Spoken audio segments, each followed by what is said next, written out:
يا صباح السعادة، ما تيجوا نعمل فطار رايق كده بعد ما ننزل ولادنا للمدرسة. نعمل فطار كده رايق جنب كوباية شاي. هاتيلي بقى الفينو اللي بايت من عندك، وكلنا بيتفضل عندنا فينو كتير بيبات وبينشف وبنبقى مش عارفين نعمل بيه ايه. هاتيلي كده 3 ترغيفة منهم، ونبتدي كده نقطعهم بسكينة تكون حامية حلقات زي ما انت شايفة كده.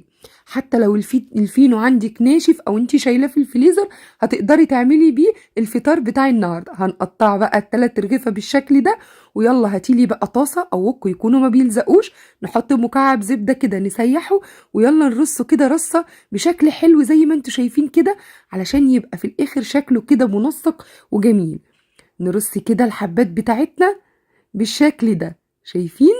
هيبقى شكله تحفة في النهاية، والباقي نرصه كده في الأرضية بالشكل ده. ويلا بينا بقى نجيب المج بتاعنا وننزل ببيضتين نكسرهم ونتبلهم على طول بشوية من الملح وشوية من الفلفل الأسمر، ونقلبهم بقى ونرب كده البيض بتاعنا. يلا بقى بينا نجيب بقى الفينو بتاعنا اللي قطعناه ونحط عليه البيض اللي احنا تبلناه بالملح والفلفل، نركنهم كده على جنب. ويلا بقى بينا نجيب حتة فلفل كده أصفر، حتة فلفل أحمر، أي فلفل موجود عندك في التلاجة عايزين منه كده حتة صغيرة، هنقطعها كده مكعبات بالشكل ده. وطماطمية كمان كده صغيرة هنقطعها برضو مكعبات صغيرة بالشكل ده.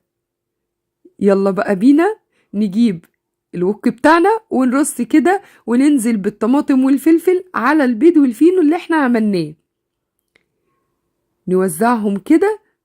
ويلا بقى بينا نحط قطع سوسيس لو موجود عندك.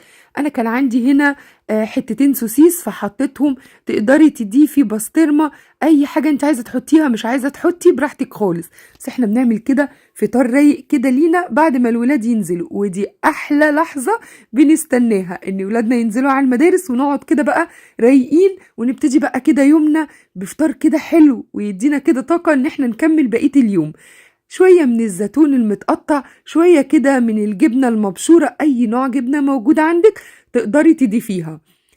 يلا بقى كده نحط الجبنة بتاعتنا. أنا هنا كمان حطيت حتة جبنة كده فيتا على الوش، يعني مش شرط جبنة موتزاريلا أو جبنة رومي، أي نوع جبنة موجود عندك تقدري تحطيها بالشكل ده. يلا بينا بقى على عين البوتاجاز، على عين هادية جدا، وهنغطي الوك بتاعنا وهنسيبها 5 دقايق، هتكون بقت جاهزة بالمنظر التحفة ده.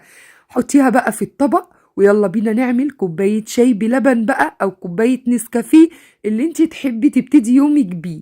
أنا هعمل كوباية شاي بلبن كده عشان أنا بصراحة من عشاق الشاي بلبن. اليوم بتاعي ما ينفعش غير لما أعمل كوباية شاي بلبن بعد الفطار أو جنب الفطار.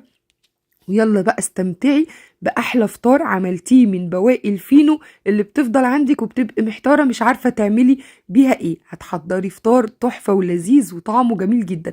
وعلى فكرة وصفتنا النهاردة تنفع كمان للعشاء، لو انت عايزة تعملي عشاء كده سهل ولذيذ وخفيف هتبقى معاكي حلوة جدا.